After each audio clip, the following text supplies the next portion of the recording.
दोस्तों नमस्कार, आदाब, सत श्री अकाल। उर्मिलेश संवाद के इस कार्यक्रम में आपका बहुत-बहुत स्वागत है। मैं हूं उर्मिलेश। इस वक्त अपने देश का बहुत बड़ा राजनीतिक अगर कोई मुद्दा है, तो वह है जातिवार जनगणना। पहलगाम में जो आतंकी हमला हुआ, उस समय ऐसा लग रहा था कि देश के सामने ये जो बड़ी चुनौती आई है, सरकार उसमें लगातार जुटी रहेगी। लेकिन ऑल ऑफ सडन केंद्र की सरकार ने जातिवार जनगणना का ऐलान किया, कहा कि वो जातिवार जनगणना कराने जा रही है। तो बहुत सारे लोग अचरज में डूब गए कि भैया ये ऐसे मौके पर ये घोषणा हुई है ठीक है, बहुत महत्वपूर्ण घोषणा है। लेकिन ऐसे मौके पर घोषणा हुई है जब देश में एक आतंकी हमला हुआ है, उस पर तरह-तरह की प्रतिक्रिया आ रही है और मोहन भागवत जी आए और वो दिल्ली में मिले प्रधानमंत्री जी से। तो बहुत सारे अटकलें लगी कि लगता है कि इंडो पाकिस्तान रिलेशंस में जो एक बहुत तनावपूर्ण स्थिति है, शायद दोनों बड़े नेताओं ने एक दूसरे से इस पर विमर्श किया होगा। लेकिन पता चला कि जातिवार जनगणना हो गई और उसका अनाउंसमेंट हो गया अगले दिन। तो हम आज इसी विषय पर बात करने जा रहे हैं, एक ऐसे व्यक्ति से जो सियासत में लगातार इस मुद्दे को उठाते रहे हैं, अपनी पार्टी के प्लेटफॉर्म पे भी और पार्टी के बाहर भी। और हमारे साथ इस वक्त जुड़ रहे हैं इस मुद्दे पर बात करने के लिए कांग्रेस वर्किंग कमेटी, जो सबसे ऊंची कमेटी है पार्टी की निर्णय लेने वाली कमेटी, कांग्रेस वर्किंग कमेटी के परमानेंट इनवाइटी गुरदीप सिंह सपल। सपल साहब, आपका बहुत बहुत स्वागत है। और नमस्कार। हम नमस्कार। हम आज इसी विषय पर बात करेंगे कि आखिर ये क्या हुआ कि ऑल ऑफ सडन जो है सरकार ने एक तरह से जो एक माहौल चल रहा था पहलगाम के बाद, तो जो बड़ी उत्तेजना थी, माहौल में एक तनाव था, उसको डिफ्यूज तो किया ही, लेकिन एक नया एजेंडा सामने ला दिया। आपको कैसा लगा उस दिन? हम तो उस दिन आपसे बातचीत नहीं कर पाए, आज बात कर रहे हैं। तो मैं मौके की नजाकत के हिसाब से पूछ रहा हूं कि ये सरकार ने इसका फैसला ऐसे वक्त कैसे किया और क्यों किया? आपको क्या लगता है? उर्मिलेश जी, जब ये घोषणा हुई तो हमको भी हैरानी हुई, क्योंकि पिछले कम से कम 1 साल से बीजेपी के नेता, प्रधानमंत्री इसको जाति जनगणना को अर्बन नक्सल आइडिया बता रहे थे। उत्तर प्रदेश के मुख्यमंत्री योगी जी उसको तालिबानी आइडिया उन्होंने भाषण में बोला है। और आरएसएस के लोग, मैं कम से कम उत्तराखंड का आपको बता सकता हूँ कि घर-घर जाकर ये बता रहे थे कि कैसे ये एक विभाजक आइडिया है। और अचानक से हमने देखा कि इसकी घोषणा होती है। तो इसकी पॉलिटिक्स क्या रही बीजेपी की, प्रधानमंत्री मोदी की पॉलिटिक्स क्या रही, इससे हम लोग ज़्यादा इस पे हम रिएक्ट नहीं कर रहे हैं। हमारा स्पष्ट कहना है कि एक पॉजिटिव कदम उठाया गया, क्योंकि भारतीय जनता पार्टी मजबूर हुई है, जिस तरह से राहुल गांधी ने पिछले 2 साल के अंदर इसको उठाया है और बड़े उग्र तरीके से उठाया है।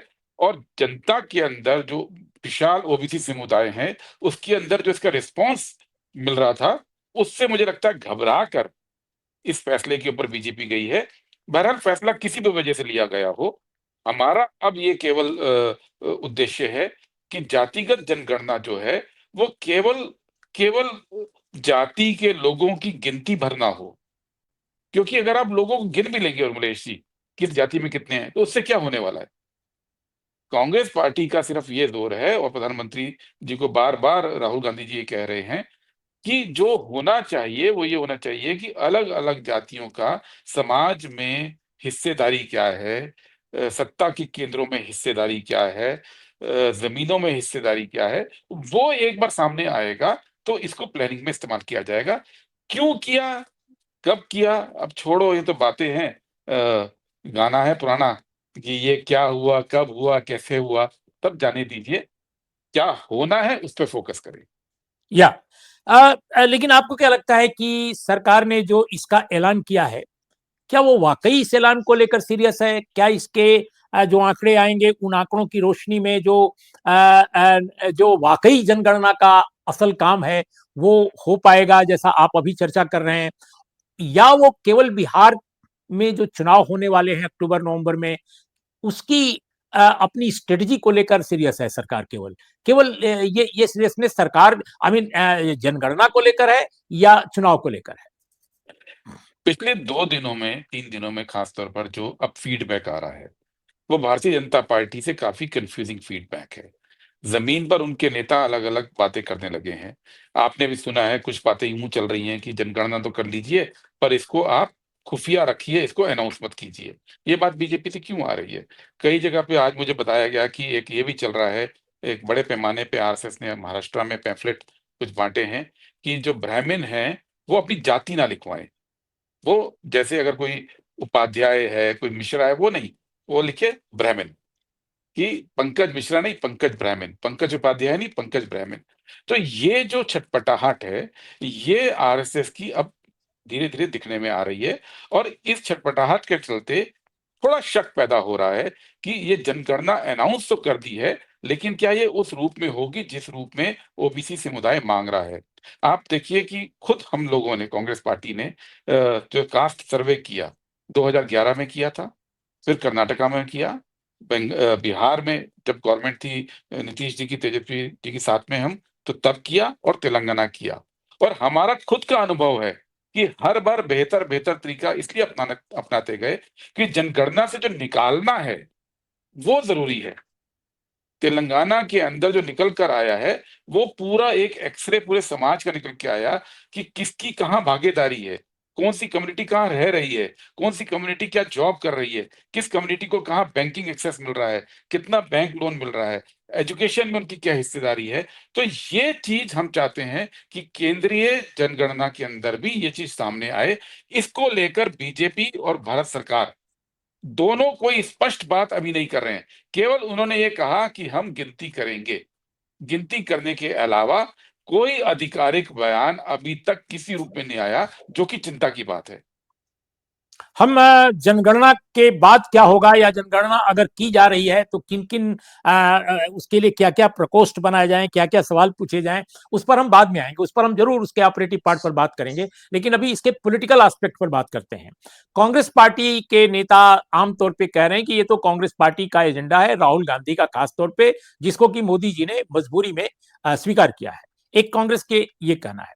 बीजेपी का ये कहना है कि मास्टर स्ट्रोक है, और टीवी पुरम जो अपना है, अपने देश का जो मुख्य धारा जो मीडिया जिसको कहते हैं, उसका एक बड़ा सेगमेंट टेलीविजन, वो कहते हैं मास्टर स्ट्रोक। संपादक शेखर गुप्ता साहब हैं, वो ये कह रहे हैं कि ये तो राहुल गांधी की बैड आइडिया को सरकार ने लिया है, बैड आइडिया।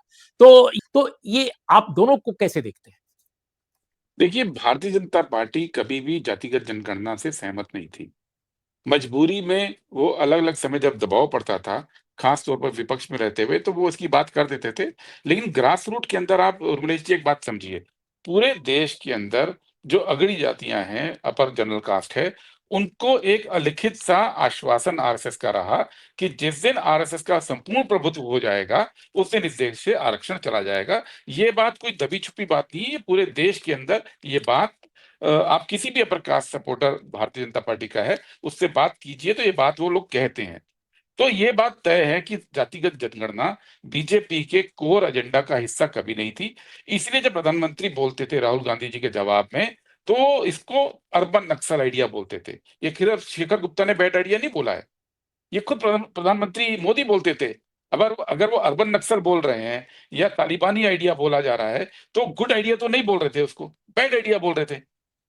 लेकिन जिस तरह से राहुल गांधी का दबाव बना और ये शुरुआत ठोस रूप से शुरू हुई 15 मई 2022 को, उर्मिलेश जी, 15 मई 2022 को कांग्रेस पार्टी का उदयपुर रेजोल्यूशन जारी हुआ और उदयपुर रेजोल्यूशन के अंदर स्पष्ट लिखा गया कि अब हम पूरे एक्टिव तरीके से कास्ट सेंसस के लिए हम जो है मैं आपको लाइन पढ़ के सुना सकता हूं। Indian National Congress resolves to begin a decisive struggle for demand to make caste census data public and get backward classes their rights. तो डिसाइसिव बैटल की बात उदयपुर रेजोल्यूशन में 15 मई 2022 को की गई और उसके बाद धीरे धीरे राहुल गांधी इसको आगे बढ़ाते गए।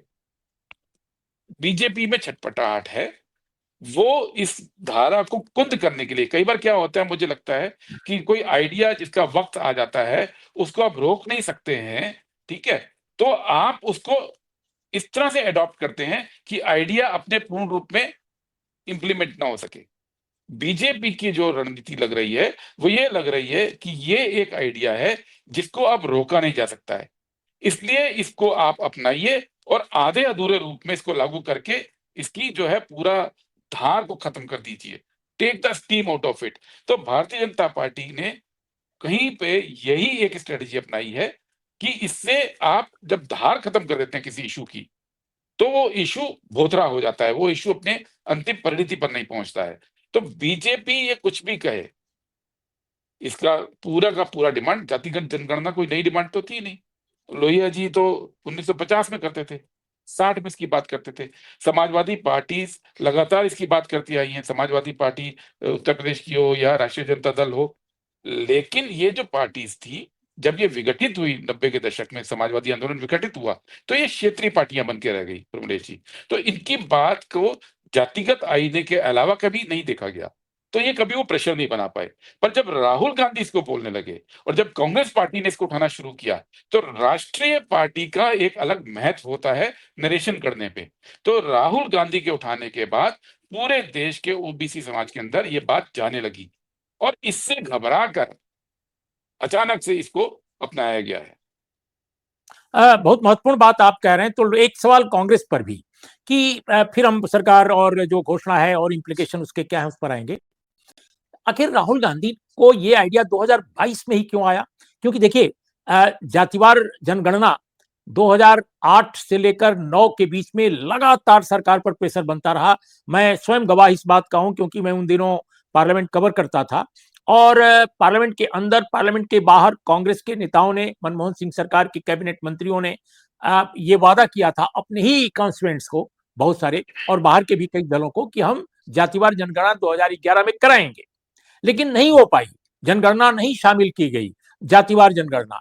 बाद में जब फिर प्रेशर पड़ा और लगा कि कॉन्ट्रडिक्शन बढ़ रहा है गठबंधन में, तो आनंद फानन में सामाजिक आर्थिक एक सर्वे कराया गया, सर्वेक्षण कराया गया, जनगणना कह लीजिए, लेकिन सामाजिक आर्थिक था और वो जनगणना आयुक्त के कार्यालय की तरफ से नहीं हुआ, वो ग्रामीण विकास मंत्रालय के तत्वावधान में हुआ और उसको स्टेट्स गवर्नमेंट से और एनजीओ से और अलग अलग इंस्टीट्यूट से उसके लिए सहयोग लिया गया।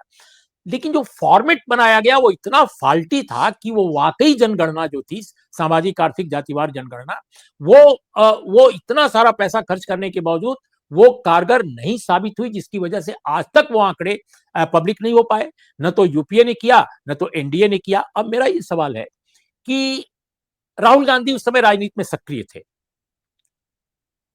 ये आइडिया राहुल गांधी जी को उस वक्त नहीं आया, 2022 में क्यों आया? अभी मैं ब्राउन यूनिवर्सिटी में, थोड़ा सवाल मेरा लंबा है, ब्राउन यूनिवर्सिटी में राहुल गांधी को 21 अप्रैल को मैंने भाषण देते हुए सुना। भाषण क्या, वो आशुतोष वार्ष्णेय का एक इंटरव्यू था जिसमें वहां के बुद्धिजीवी, टीचर्स और स्टूडेंट सारे लोग इकट्ठा थे। वहां राहुल जी ने शुरू में बोला, बहुत अच्छा नपा तुला 2 मिनट में बोला उन्होंने, और उसमें जो उन्होंने कहा मैं आपको कोट करके सुनाता हूं। भारत में, यानी अपने देश में, जो लोअर कास्ट है, जो कमजोर वर्ग के लोग हैं, दलित, आदिवासी, ओबीसी, उनकी राजनीतिक संरचना में, देश के गवर्नेंस में और विकास में हिस्सेदारी की बहुत कमी है। और ये बात राहुल गांधी कहते हैं, एलिबरेट करते हैं थोड़ी देर के लिए। तो ये बात तो हिस्सेदारी कम है केवल मोदी सरकार के दौरान की बात वो नहीं है, ये तो आजादी के बाद से लगातार कमी है जिसकी बात वो कर रहे हैं राहुल गांधी। तो कांग्रेस भी कहीं ना कहीं इस आइडिया को लेकर या तो अनुदार थी या वो समझदारी उसकी उस तरह से नहीं थी। राहुल गांधी स्वयं राजनीति में थे, लेकिन 2022 में ये शिद्दत के साथ उन्होंने उठाया। How do you see this fault? Urmila ji, इसके दो अलग अलग जवाब मैं दूंगा, एक ऐतिहासिक परिप्रेक्ष्य में और एक राहुल जी की राजनीति में। देखिए, ऐतिहासिक परिप्रेक्ष्य में क्या हुआ कि जब कांग्रेस पार्टी और खासतौर से कराची के अधिवेशन के बाद ये हुआ कि भारत में समानता लानी है और भारत के संविधान के अंदर समानता का गारंटी दी गई, फंडामेंटल राइट में, कि सब लोग बराबर होंगे और कोई भेद नहीं होगा। तो वो कॉन्स्टिट्यूशनल गारंटी तो दे दी गई, संवैधानिक इक्वालिटी आपने कर दी, लेकिन समाज जाति में फिर भी बटा हुआ था। और केवल संवैधानिक गारंटी देने से जाति, क्योंकि जाति की वजह से हमारा पूरा समाज हायरार्किकल था, हायरार्किकल, कोई ऊपर है कोई नीचे है। तो कांग्रेस पार्टी के उस दौर की जो पूरी की पूरी लीडरशिप थी और जिसमें बहुमत अपर कास्ट लीडरशिप का था, ये कोई छुपी बात तो है नहीं।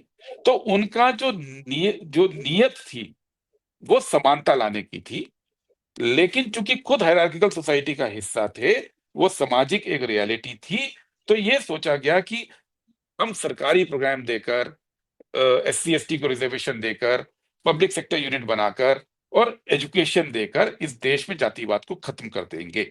ये उस समय की सोच थी। आज हम जानते हैं कि ये सोच पूरी नहीं हुई। फिर एक दूसरी सोच आई जो लोहिया जी की थी, जो 1961 में उन्होंने सम्मेलन भी किया था पुणे में, और उन्होंने कहा कि जातिवाद खत्म करने के लिए क्या कर सकते हैं बेस्ट। अब वो भी अपर कास्ट से थे, ठीक है। तो उन्होंने कहा सब लोग अपने नाम के आगे जाति लगाना बंद कर दें, बहुजातीय विवाह करना शुरू कर दें, अंतर जातीय डिनर भोज कीजिए। उस जमाने में बहुत सारे अपर कास्ट लोगों ने जो समाजवादी आंदोलन से जुड़े थे अपने नाम के आगे जाति लगाना बंद कर दिया। आज हम जानते हैं अपर का इंटरकास्ट मैरिज भी होती है। आज हम जानते हैं कि इंटरकास्ट खान पान भी होता है, लेकिन जाति खत्म नहीं हुई। ये दूसरा दौर था। तीसरा जब दौर आया वो इकोनॉमी का आया कि आप लिबरलाइज कर दीजिए, आप सबको जो है सरकार राइट बेस्ड अप्रोच लाएगी। यूपीए लेके आई, इकोनॉमी ओपन हुई 91 में, तो ये लोग तरक्की करेंगे इकोनॉमिक, तो जातिवाद कम होगा। धीरे धीरे ये समझ में ऐतिहासिक रूप से आया कि जातिवाद डाइल्यूट हो रहा है, जातिवाद में एक नई एस्पिरेशनल क्लास पैदा हो रही है, लेकिन आज भी बहुत बड़ा गैप है। और राहुल जी की राजनीति, और ये बात उन्होंने अब कहना शुरू नहीं किया, जातिगत जनगणना 22 से कहना शुरू किया, लेकिन अगर आप उनके इंटरव्यूज को 2013-14 से सुनेंगे तो उन्होंने ये पहले कहना शुरू किया कि आर्थिक विकास का जो मॉडल हमने अभी तक लागू किया वो 2011-12 के बाद उसकी महत्व खत्म हो गया है। अब देश के अंदर असमानता को खत्म करने के लिए वो मॉडल नहीं काम करेगा। ये एक समझ उन्होंने सामने रखनी शुरू की। और दूसरी समझ जो कि भारत के इतिहास से ली गई, और खास तौर से मैं आपको कह सकता हूं कि सिख इतिहास से ली गई, कि अगर जाति को खत्म करना, और पंजाब में जाति के दर्श को खत्म करने में गुरु गोबिंद सिंह का बहुत बड़ा हाथ रहा। उसका एक मॉडल रहा कि ये तब खत्म होगी जब आप लीडरशिप और डिसीजन मेकिंग में जातियों को रोल देंगे। अगर आपकी सभी जातियां डिसीजन मेकिंग में नहीं होंगी तो आप नीचे जो है बहुत ज्यादा इक्विटेबल डिस्ट्रीब्यूशन ऑफ रिसोर्सेज नहीं कर सकते। तो ये राहुल गांधी जी ने कहना शुरू किया कि मीडिया, जुडिशरी, कॉरपोरेट, एग्जीक्यूटिव, इन सब के अंदर टॉप लेवल पर सभी जातियों का रिप्रेजेंटेशन होना जरूरी है। और साथ में उन्होंने ये भी कहना शुरू किया कि भाई अगर जातियों का रिप्रेजेंटेशन तय करना है तो उसका रास्ता क्या हो, क्योंकि जब भी ये बात होती थी तो डेटा ही नहीं होता था। ये दूसरी बात हुई। तो राहुल जी ने इस बात को रखना शुरू किया कि डेटा सामने आए कि रिसोर्सेज में सभी जातियों का क्या प्रतिनिधित्व है, नौकरियों में क्या है, प्राइवेट सेक्टर में क्या है, संसाधनों में क्या प्रतिनिधित्व है, और डिसीजन मेकिंग में क्या है। ये सेकंड दौर राहुल गांधी जी ने इसको आर्टिकुलेशन करना शुरू किया कि हम यहाँ पे पहुंचना है तो यहां से हम करेंगे। और एक तीसरी बात जो हुई वो सुप्रीम कोर्ट से शुरू हुई। 2008-9 का आपने जिक्र किया।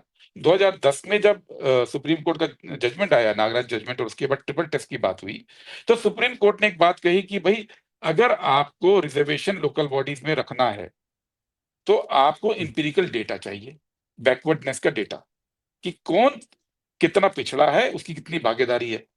जब ये डिबेट आई तो कांग्रेस पार्टी के अंदर उस वक्त ये बात शुरू हुई। उस और उस वक्त पार्लियामेंट के अंदर इस पर चर्चा हुई। एक जीओएम बना, प्रणब मुखर्जी उसके अध्यक्ष थे। उस जीओएम ने सबको चिट्ठियां लिखी, आपका क्या व्यू है। बीजेपी समेत सभी पार्टियों ने कहा कि नहीं, जातिगत जनगणना होनी चाहिए। 2011 के अंदर ये बात हुई, पर 11 में उस वक्त जनगणना शुरू होने वाली थी, कुछ एक हफ्ते बच गए थे इस बात में। तो रजिस्ट्रार जनरल ने बोला अभी हम जनगणना अब रोक नहीं सकते हैं, ये तो बिल्कुल आप नया एलिमेंट ले आए। यूपीए के अंदर एक इंटरनल स्ट्रगल चला, मैं स्ट्रगल वर्ड भी यूज कर रहा हूं, और उस स्ट्रगल के बाद जातिगत सर्वे, सोशियो इकोनॉमिक सर्वे किया गया। ये सुप्रीम कोर्ट की वजह से आया, और लगातार ये प्रेशर बनना शुरू हुआ, क्योंकि अगर आप जातिगत जनगणना आप नहीं करेंगे तो यकीन मानिए जो सुप्रीम कोर्ट का ट्रिपल टेस्ट जजमेंट है, जो लगातार लगातार रिपीट हो रहा है, और 2021 में भी रिपीट हुआ है। 2021 में भी हुआ तो वो रिजर्वेशन धीरे धीरे खत्म हो जाएगा ओबीसी का, अगर डेटा नहीं होगा। लेकिन 2021 में भी बीजेपी गवर्नमेंट ने एफिडेविट दिया, मोदी गवर्नमेंट ने सुप्रीम कोर्ट में, नहीं करा। और कहा कि हम जातिगत जनगणना के फेवर में नहीं है। लोकसभा में भी बोला एक सवाल के जवाब में कि ये जो है देश के लिए ठीक नहीं है चीज। तो बीजेपी ने तो अपने व्यूज क्लियर किए, लेकिन राहुल गांधी कांग्रेस पार्टी की जो समझ है, ये एक ऐतिहासिक रूप से धीरे धीरे डेवलप हुई है। आज कोई ये नहीं कह सकता कि जो संविधान कांग्रेस ने दिया था, उसकी नीयत और उसका जो संरचना है, वो समानता की तरफ नहीं थी, वो समानता की तरफ थी। धीरे धीरे करके जब दूसरी कम्युनिटीज में, और मैं हम जिन कम्युनिटीज की बात कर रहे हैं उन्मेष जी, ओबीसी एससी एसटी की, 1947 से 50 के बीच में जब संविधान बन रहा था, इन कम्युनिटीज में आधा % भी साक्षरता नहीं थी। ये कम्युनिटीज 99 पॉइंट सम % निरक्षर थे। तो उन कम्युनिटीज में अब पिछले 75 साल में शिक्षा आई, जागरूकता आई, और अब नए लेवल की लड़ाई शुरू है। इसलिए जब आज बात की जा रही है, तो जातिगत जनगणना इसलिए नहीं बात कर रहे हैं ये कम्युनिटीज कि भाई आप हमको गिनती करके बता दो कि कितने कायस्थ हैं, कितने यादव हैं, कितने निषाद हैं, कितने कोयरी हैं। ये इससे क्या होगा? इससे कुछ नहीं होने वाला है ना। इक्वल अपॉर्चुनिटी कैसे क्रिएट करोगे? और जब सरकारी नौकरियां खत्म हो गई हैं, तो प्राइवेट सेक्टर में आप किस तरह से समानता लाओगे? आप किस तरह से जो देश के संसाधन हैं उसका डिस्ट्रीब्यूशन इस तरह करो कि सभी कम्युनिटीज आगे बढ़ें। ये डिमांड धीरे धीरे करके 70 साल के अनुभव से जनरेट हुई है। राहुल गांधी की डिमांड कोई ऐसी डिमांड नहीं है कि एक दिन रात को वो सोकर उठे और बोला जी अब मैं जाति जनगणना के फेवर में हूं। नहीं, अध्ययन हुआ, कांग्रेस पार्टी के अध्ययन हुआ, राहुल जी ने अध्ययन किया, उस अध्ययन के बाद वो यहाँ पहुंचे हैं। तो पहले जो हुआ है उसकी जवाबदेही उनसे मांगना नहीं। वो तो खुद कहते हैं, जितने संविधान सम्मेलन पिछले 1 साल में किए हैं, राहुल जी ने अपने भाषण में बोला है कि हमसे भी कुछ गलतियां हुई कांग्रेस पार्टी से। वो गलतियों का मतलब ये नहीं है कि हमने कोई गलत कार्य किया। गलतियां ये हैं कि हमने इस प्रक्रिया को जो समझा, उसका कंक्लूजन ठीक नहीं निकाला, उसकी तरह से हमारी जो नीतियां हैं उसको अडेप्ट नहीं किया। अब मैं उसको ठीक कर रहा हूं, ये राहुल गांधी जी खुद कहते हैं। जी तो मुझे लगता है कि इस बात को इस परिप्रेक्ष्य में समझना जरूरी है। हाँ, और उसमें मंडल कमीशन की रिपोर्ट का विरोध भी शामिल था, लेकिन बहरहाल हम उस पर चर्चा बहुत अभी नहीं सारी कर ऐसी रहे हैं। चीजें हुई हैं, हाँ, ये जी कोई ढकी छुपी बात तो है नहीं। बिल्कुल। लेकिन तो मैं आज लेकिन एक राहुल गांधी उस अध्ययन के बाद यहाँ पहुंचे हैं। राइट, तो मैं एक चीज समझना ये चाहता हूं कि देखिए, बीजेपी जो आप कह रहे हैं कि ये इस तरह की गणना के विरुद्ध रही है, मैं समझता हूं कि वो विरुद्ध इसलिए रही है क्योंकि वो कुछ समुदायों के रिजर्वेशन के फॉर्मूले को लेकर, उसके प्रावधानों को लेकर संवेदनशील नहीं है। उसमें वो कटौती चाहती है, जबकि ऑलरेडी उनको रिजर्वेशन प्रोविजन के बावजूद, प्रावधान के बावजूद भी उतना नहीं मिल रहा है। अभी आईआईटीज के बारे में एक रिपोर्ट कल टाइम्स ऑफ इंडिया में छपी है, कल या परसों, और बताया जा रहा है कि आईआईटी दिल्ली में एससी एसटी का जो रिजर्वेशन था, जितने फैकल्टी थे, उसमें भारी कटौती हुई है। पिछले 5 सालों में भारी कटौती हो गई है, संख्या घट गई है। ये अनोखी बात है। लेकिन आप देखिए, जब ईडब्ल्यूएस का रिजर्वेशन आया, किसी ने सवाल नहीं उठाया संवैधानिकता का, किसी ने डेटा का सवाल नहीं उठाया। आज डेटा की जरूरत है, बात सही है, सुप्रीम कोर्ट भी कहता है। महाराष्ट्र के बहुत सारे लोकल बॉडीज इलेक्शन पर ऑब्जेक्शन आ गया था, दूसरी जगह आ गया था। तो data is must for affirmative action, I agree. But EWS एक ऐसा प्रावधान भारत में आया मोदी सरकार में 2019 में चुनाव से पहले, जिसमें किसी डेटा की जरूरत नहीं पड़ी, और माननीय सुप्रीम कोर्ट ने भी उसको वैधानिक ठहरा दिया। उस समय कांग्रेस ने भी नहीं बोला, किसी ने नहीं बोला। उसकी वजह टैक्टिकल थी, क्योंकि अपर कास्ट नाराज हो जाएगा। तो आज की तारीख में हम ये समझना चाहते हैं कि अगर भारतीय जनता पार्टी, आप स्वयं कह रहे हैं कि उसका ईमान साफ नहीं है जनगणना को लेकर, अगर वो इस गणना को भी, इसके सारे जो एस्पेक्ट हैं, ऑपरेटिव पार्ट्स हैं, उनको डिस्ट्रॉय करती है, उनको बेअसर कर देती है, निष्प्रभावी कर देती है, तो कांग्रेस पार्टी के पास क्या तरीका है, या विपक्ष, मैं इंडिया ब्लॉक के बारे में कह रहा हूं, पूरे इंडिया ब्लॉक के पास क्या तरीका है कि वो मंजिले मकसूद तक इस राष्ट्रीय जनगणना को पहुंचाने का दबाव बीजेपी पर डाल पाएगी? क्या है? प्रमलेश जी, जब कांग्रेस जैसी राष्ट्रीय पार्टी किसी इश्यू को पूरे दिल से अपना लेती है, और उसके शीर्ष नेता कांग्रेस अध्यक्ष हो राहुल गांधी हो, वो जब इसको लेकर चलते हैं, तो देश के अंदर एक दबाव अपने आप बनना शुरू होता है। ये सच कांग्रेस के लिए भी है और ये सच बीजेपी के लिए भी है। राष्ट्रीय पार्टी होने के नाते एक दबाव क्रिएट कर सकते हैं। ये जो सच्चाई है, ये एक जिम्मेदारी का भाव भी लाती है। कांग्रेस वर्किंग कमेटी में भी यही बात हुई और ये बात बिल्कुल स्पष्ट है कि बीजेपी को केवल और केवल गिनती तक हम नहीं करने देंगे। इसलिए राहुल गांधी ने जब प्रेस कॉन्फ्रेंस की तो वेलकम किया, स्वागत किया इस घोषणा का, लेकिन साथ में ये भी कहा कि तुरंत दो चीजों पे आप बात कीजिए। जिस तरह से ईडब्ल्यूएस पे आपने 10% कर दिया, कोई संवैधानिकता की बात नहीं आई, वैसे ही 50% की आर्टिफिशियल सीडिंग को आप खत्म कीजिए। ये बात राहुल गांधी ने उसी दिन एजेंडा रख दिया। और दूसरा जो एजेंडा है, एजेंडा बहुत सारे आने वाले दिनों में आते हैं, लेकिन जो दूसरा प्रमुख एजेंडा है आर्टिकल 15(5) 2006 में अमेंडमेंट हुआ था और जो प्राइवेट सेक्टर में एजुकेशन इंस्टीट्यूशन है उसके अंदर रिजर्वेशन संविधान के अंदर है, तो उसको इसी सत्र में लागू करने के लिए दबाव कांग्रेस पार्टी बनाने जा रही है, क्योंकि ये वो चीज है जो जरूरी है। आप गिनती कीजिए, गिनती आप इसलिए कर रहे हैं क्योंकि उस दबाव को अब आप नकार नहीं सकते, लेकिन उस दबाव को आप खत्म ना कर पाए केवल गिनती करके, इसके लिए कांग्रेस पार्टी अपनी राजनीति बना रही है। दो डिमांड कांग्रेस पार्टी ने अपनी वर्किंग कमेटी के माध्यम से, राहुल जी की प्रेस कॉन्फ्रेंस के माध्यम से सामने रखी है और आने वाले दिनों में इसमें हम लगातार इंडिया अलायंस की पार्टी के साथ भी और जो संगठन है, जो इंटेलेक्चुअल्स हैं, जो नेता हैं इन समुदायों के, खासतौर पे ओबीसी समुदाय के, उनसे बातचीत भी करेंगे, क्योंकि बीजेपी का गेम प्लान तो हमें स्पष्ट दिख रहा है। बीजेपी का गेम प्लान नंबर 1, आप गिनती कीजिए उस तरह से जिसमें कि केवल नंबर आए। वो किसी रूप में समग्र जानकारी नहीं लेना चाहते, जैसा कि हमने तेलंगाना में किया। तेलंगाना में मैं आपको बताऊं, जो समझ आई, जो कर्नाटक के बाद आई और इसके बाद बिहार के बाद आई, कि जातिगत जनगणना आप जब डिजाइन करते हैं तो डिजाइन तो ब्यूरोक्रेसी करती है और bureaucracy predominantly general upper class cast. की है, ठीक है ना। और जब उन्होंने डिजाइन किया तो आपने काम तो किया, लेकिन जितनी जानकारी चाहिए थी वो नहीं ली। तो जब तेलंगाना में ये हुआ तो राहुल गांधी जी ने स्पष्ट निर्देश दिए कि हम ब्यूरोक्रेट्स पे डिपेंडेंट नहीं होंगे। तो वहां पे जो मॉडल तय हुआ वो ये हुआ कि इन सभी कम्युनिटीज, ना केवल ओबीसी, बाकी एससी एसटी और जनरल क्लास के भी कम्युनिटीज को हम लोग कांटेक्ट करेंगे। वर्कशॉप्स हुई, जन सुनवाई हुई, सबसे सुझाव मांगे गए और जो कमेटी बनी उसमें ब्यूरोक्रेट भी थे और नॉन ब्यूरोक्रेट भी थे, एक्सपर्ट्स भी थे, राजनीतिक लोग भी थे। और जो सिंपल एक 3-4 सवाल का एक बनता था, जिसमें आप कौन सी कम्युनिटी के हैं, आप कितने पढ़े हैं, आप कहाँ रहते हैं, ये 3-4 सवाल जनगणना में आएंगे। जनगणना में कुछ सवाल पक्के मकान में, कच्चे मकान में है, पानी नल का है या नहीं है, बिजली है कि नहीं है, सड़क पक्की है कि नहीं है, वो भी आता है। लेकिन तेलंगाना में जब नॉन ब्यूरोक्रेटिक तरीके से इसको अप्रोच किया गया तो 57 सवाल तैयार हुए। 57 सवालों से पूरी जानकारी ली गई है।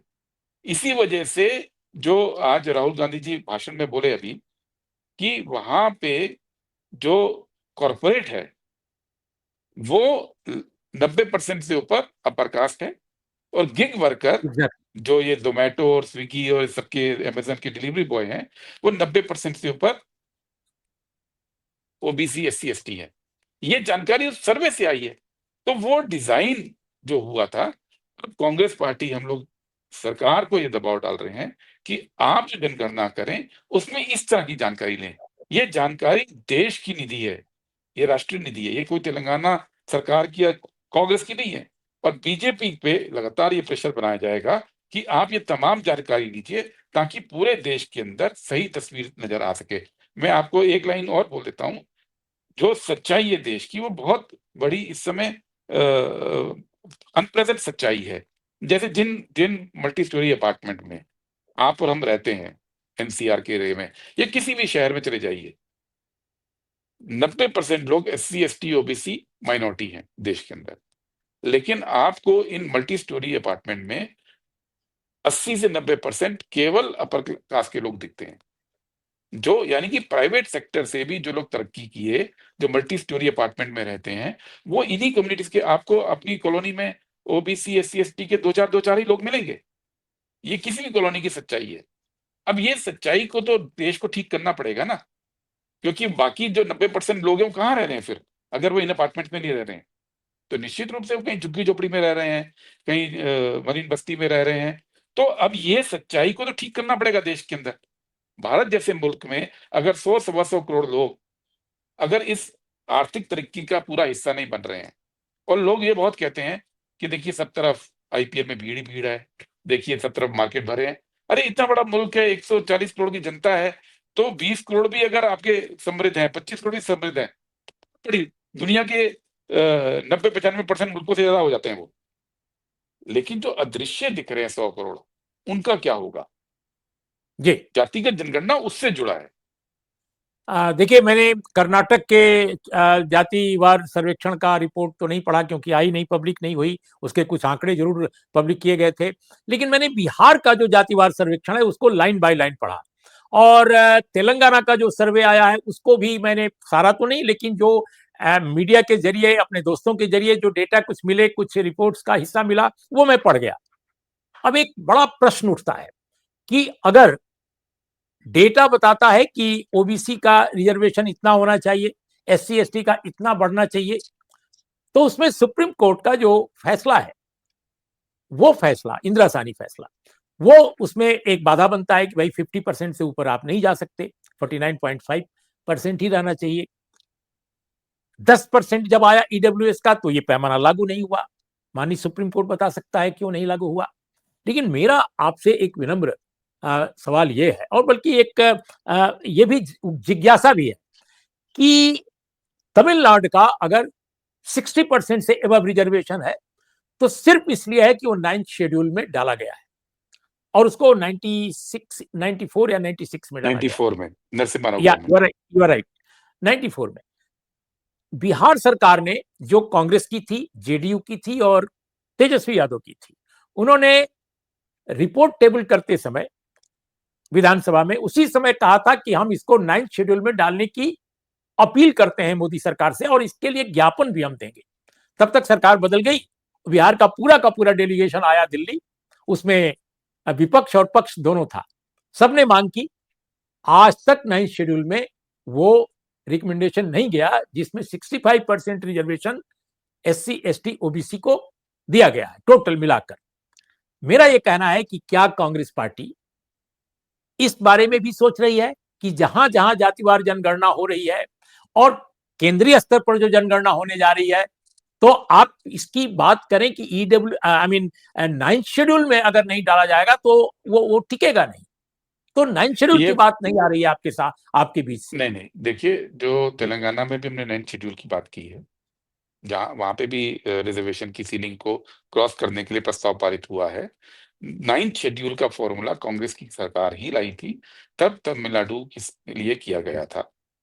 अब हमारा स्पष्ट कहना है कि रिजर्वेशन को 9th शेड्यूल में डालना होगा, क्योंकि उसको कोर्ट 9th शेड्यूल को छेड़ नहीं पाता है, और ये काम केंद्र सरकार कर सकती है, भारत की संसद कर सकती है।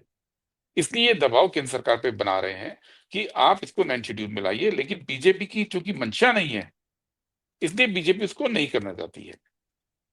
जो इंदिरा साहनी केस हुआ और जो 49.5% की सीलिंग लगाई गई, वो एक आर्बिट्ररी सीलिंग है। उस सीलिंग के पीछे कोई डेटा का सपोर्ट नहीं है। उस बिल्कुल। जमाने में एक सिंपल लॉजिक रखा गया कि भाई आधे से आगे ना जाए। लेकिन एक बार आप जातीय जनगणना का जो डेटा आ जाएगा, उसके बाद सुप्रीम कोर्ट के लिए भी बहुत मुश्किल होने वाला है इस लॉजिक को नकारना कि इसको हम कैसे ना करें। क्योंकि प्रैक्टिस के अंदर, जैसा आपने कहा, ईडब्ल्यूएस की वजह से 50% की सीलिंग टूट चुकी है। वो सीलिंग अब नहीं है। उस पर टैक्टिकल रीजन से सारे लोग चुप रहे, ये बात भी बिल्कुल सच है। लेकिन वो सच्चाई और जनगणना की सच्चाई दोनों मिलकर, जन दबाव मिलकर अब सुप्रीम कोर्ट पे भी जाएगा। अब कितने वक्त लगेगा, बीजेपी की सरकार इसको करेगी, मोदी इसको लेके ईमानदारी से आगे बढ़ेंगे, नहीं बढ़ेंगे तो जब कांग्रेस की सरकार आएगी। और ऐसा तो नहीं कि अनंत काल के लिए बीजेपी आई हुई है, ऐसा तो है नहीं। इस साल भी अगर बिहार के मुख्यमंत्री अगर पासा ना पलटे होते तो मोदी सरकार नहीं होनी थी आज। ये सिर्फ एक उनके पासा पलटने से यूपीए सरकार को 234 सीटें आई थी और बीजेपी को 240 आई थी, और उनके दो एलाइज थे। यही सच्चाई है इस देश की लोकसभा की। तो लेकिन नीतीश जी छोड़ के पासा पलट के वहां चले गए, तो आज मोदी जी सीएम पीएम है। लेकिन अनंत काल तक ये नहीं बीजेपी की सरकार रहनी है। कांग्रेस की सरकार जब आएगी तो निश्चित तौर पे इस सीलिंग को हटाने की बात कांग्रेस पार्टी करेगी। और वो केवल एक इशू है, बहुत सारी और चीजें कांग्रेस पार्टी बात करने जा रही है। जैसे कि एससी एसटी सब प्लान की बात कांग्रेस ने की थी, जहां पे हमारी सरकारें हैं वहां पे एससी एसटी सब प्लान को दोबारा लाया गया, क्योंकि बीजेपी सरकार ने उसको करना बंद कर दिया था। क्योंकि जितनी जनगणना है एससी एसटी की गणना तो हमेशा होती थी, तो उनकी जनसंख्या के अनुपात में बजट का प्रोपोर्शन आप ईयर मार्क करते थे। मान लो अगर 22% एससी हैं तो 22% पैसा उनके लिए जाएगा। ये बीजेपी ने खारिज कर दिया था, इसको दोबारा हम तेलंगाना कर्नाटका में लाए। इसी तरह से ओबीसी सब प्लान की बात भी भविष्य में लोग करेंगे। इसी तरह से इक्वल अपॉर्चुनिटी की बात भी भविष्य में लोग करेंगे। इसी तरह से भूमि सुधार की बात भी भविष्य में लोग करेंगे। बहुत सारी चीजें भविष्य में जुड़ी हैं, ये रातों रात का काम नहीं है। चिराग पासवान केंद्र में मंत्री हैं, एक प्रमुख घटक हैं एनडीए के, वो साफ कह रहे हैं इस बात को कि आंकड़े जो हैं, जो जनगणना के हैं, उनको पब्लिक नहीं किया जाना चाहिए। अब एक जिम्मेदार नेता है, बहुत करीबी हैं वो देश के प्रधानमंत्री, गृह मंत्री और आरएसएस सबके। तो क्या आपको लगता है कि कांग्रेस, कल्पना कीजिए कि ये स्ट्रेटजी हो कहीं उधर की ही सत्ताधारी दल में जो प्रमुख लोग हैं उनकी ही, और चिराग पासवान के जरिए वो सामने आई हो, तो कांग्रेस पार्टी के पास क्या ऐसा प्लान है कि वो ये लड़ाई लड़ सके कि भाई आंकड़े सामने आए? तो रमणीश जी, पहले तो प्रधानमंत्री मोदी ने अपने समर्थकों पे जो सर्जिकल स्ट्राइक कर दी है जातिगत जनगणना की, उससे वो लोग बहुत परेशान हैं। वो तो मोदी जी की बात पे यकीन कर रहे थे कि ये विभाजक है, ये देश हित में नहीं है। मोदी जी की सरकार ने कोर्ट में जैसे बोला, अपने भाषणों में बोला, ये सर्जिकल स्ट्राइक उन्होंने कर दी। लेकिन तो अब अपने लोगों की दर्द पे मरहम लगाने के लिए वो चिराग पासवान को आगे करते हैं। चिराग पासवान जिस कम्युनिटी से आते हैं, उस कम्युनिटी की गिनती तो हमेशा होती आई। उनको ओबीसी कम्युनिटी से तो ना उनको वोट चाहिए, ना वो ओबीसी कम्युनिटी की राजनीति करते हैं, ना वो ओबीसी कम्युनिटी के उनके पास नेता हैं। वो तो एससी कम्युनिटी के नेता हैं। तो उनसे बुलवा दिया कि भाई जो ये फिगर नहीं आना चाहिए। पहले तो चिराग पासवान ये जवाब दें, क्या वो ये डिमांड भी करेंगे कि अगली जनगणना में एससी की फिगर भी पब्लिक ना की जाए? हिम्मत है चिराग पासवान के अंदर? वो ये बात नहीं कर सकते। लेकिन उनको खड़ा करके एक एक सेफ्टी वॉल क्रिएट किया, मरहम लगाने की कोशिश हुई अपने समर्थकों पे। लेकिन मैं फिर से कहूंगा, जब कांग्रेस जैसी राष्ट्रीय पार्टी किसी एजेंडा को लेती है, तो आपके पास सत्ता हो या नहीं हो, उस एजेंडा को नकारना संभव नहीं होता है। और ये बार-बार राहुल गांधी प्रूव कर रहे हैं। बार-बार हमने सिद्ध किया कि अगर लैंड एक्विजिशन बिल लाए थे ये, उसको खारिज करने के लिए कांग्रेस ने पोजीशन ली तो मोदी को हटना पड़ा। सीए एनआरसी में बहुत जमीन पे आंदोलन चला, फार्मर बिल में बहुत आंदोलन चला, लेकिन जब कांग्रेस ने स्टैंड ले लिया तो पीछे हटना पड़ता है। जातीय जनगणना में जब कांग्रेस ने स्टैंड ले लिया तो आप उसको नकार नहीं सकते। इसलिए आने वाले दिनों में जब राष्ट्रीय पार्टी स्टैंड लेगी ना, तो आप इस बात को मानिए, वो एमएलए एमपी की संख्या के आगे जाके होता है। पार्टी राहुल जी के इस मिशन के साथ पूरी तरह जुड़ी हुई है और इसको इसको हल्के में नहीं जाने दिया जाएगा। बहुत बहुत धन्यवाद, बहुत शुक्रिया गुरदीप सिंह सफल, हमसे इस विषय पर आपने बात की। दोस्तों, आपको ये चर्चा कैसी लगी जरूर बताइएगा। तब तक के लिए हमें इजाजत दी। नमस्कार, आदाब, सत श्री अकाल। नमस्कार।